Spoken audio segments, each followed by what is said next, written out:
Karl Marx fue un filósofo, economista y periodista alemán, reconocido por ser el creador del comunismo moderno. Nació en Treveris, en el Reino de Prusia. Su padre, influenciado por la Ilustración y contrario al absolutismo, marcó el pensamiento crítico de Marx desde joven. Aunque comenzó estudiando derecho por presión familiar, se volcó a la filosofía y la historia, y se unió a los jóvenes hegelianos, que reinterpretaba el pensamiento de Hegel desde una postura democrática, laica y reformista. Esta postura crítica les valió la expulsión del ámbito académico, por lo que Marx se orientó al periodismo político. Se casó con Jenny Bond, una aristócrata con fuertes ideas políticas, que colaboró con él y apoyó su trabajo intelectual.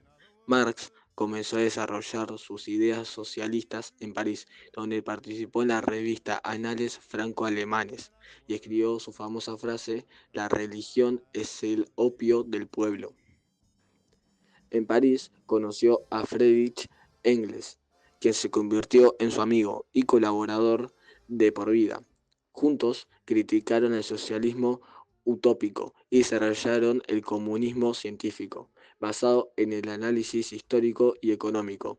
En 1848 escribieron el Manifiesto del Partido Comunista, donde Marx explicó que la historia de la humanidad está impulsada por las luchas de clases y propuso la unión del proletariado para tomar el control de los medios de producción y abolir las clases sociales. Expulsado de varios países por su activismo, se estableció en Londres en 1849.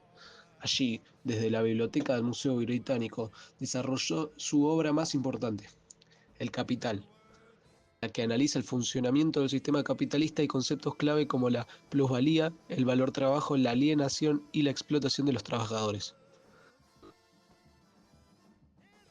En 1864 participó en la fundación de la Primera Internacional de los Trabajadores, un intento de unir movimientos obreros de distintos países. Aunque tuvo influencia en las tensiones internas, especialmente los anarquistas, llevaron a su disolución en 1876. Durante estos años, la salud de Marx comenzó a deteriorarse. Marx murió en 1883, en Londres, tras varios años de enfermedad. Fue enterrado en el cementerio Highgate y en su funeral Engels lo despidió como el más grande pensador de nuestros días. A pesar de no haber visto triunfar sus ideas en vida, el pensamiento de Marx tuvo un enorme impacto. Fue una de las bases de la Revolución Rusa de 1917 y se aplicó en países como China, Cuba y Vietnam, además de inspirar numerosos movimientos de liberación durante el siglo XX. Sin embargo, muchas de las versiones aplicadas por líderes como Stalin o Mao se alejaron de sus postulados originales. Hoy, Marx es considerado uno de los fundadores de la sociología moderna y sus teorías como el materialismo histórico y el materialismo dialéctico siguen siendo objeto de estudio y debate en las ciencias sociales y políticas. Max Weber, nacido en 1864 y que falleció en 1920, fue un sociólogo, economista y filósofo alemán, considerado uno de los padres fundadores de la sociología moderna. Weber nació en una Alemania que pasaba de lo tradicional a lo moderno, en medio de industrialización, cambios de valores, tensiones políticas y grandes preguntas sobre el sentido de la vida moderna. Su pensamiento es una respuesta profunda a ese mundo cambiante. ¿Qué pensaba Weber? Weber abordó muchos temas, pero sus ideas más importantes fueron la racionalización. Para Weber, el rasgo distintivo del mundo moderno es la racionalización. Esto significa que los procesos sociales, económicos y políticos se organizan según criterios técnicos, eficientes y predecibles. La ética protestante y el espíritu del capitalismo. En su estudio clásico, La ética protestante y el espíritu del capitalismo, en 1905, Weber analiza cómo ciertas creencias religiosas impulsaron un estilo de vida que favoreció el surgimiento del capitalismo moderno. Weber no dijo que el capitalismo fue causado por el protestantismo, sino que ciertas actitudes religiosas crearon un espíritu favorable a su desarrollo, un cambio cultural profundo que reforzó el capitalismo racional. La acción social. A diferencia de Marx, que se enfocaba en estructuras económicas, Weber centra su análisis en las acciones con sentido, es decir, aquellas que los individuos realizan con una intención orientada a otros.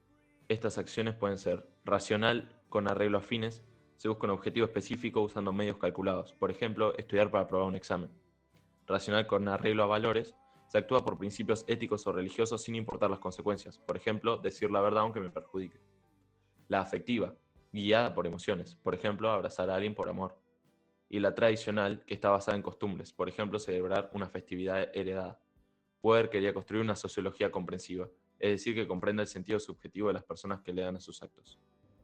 Weber definía el poder como la capacidad de imponer la propia voluntad sobre otros, incluso contra su resistencia, pero se centró especialmente en la dominación legítima, es decir, cuando el poder es aceptado como válido por quienes lo obedecen.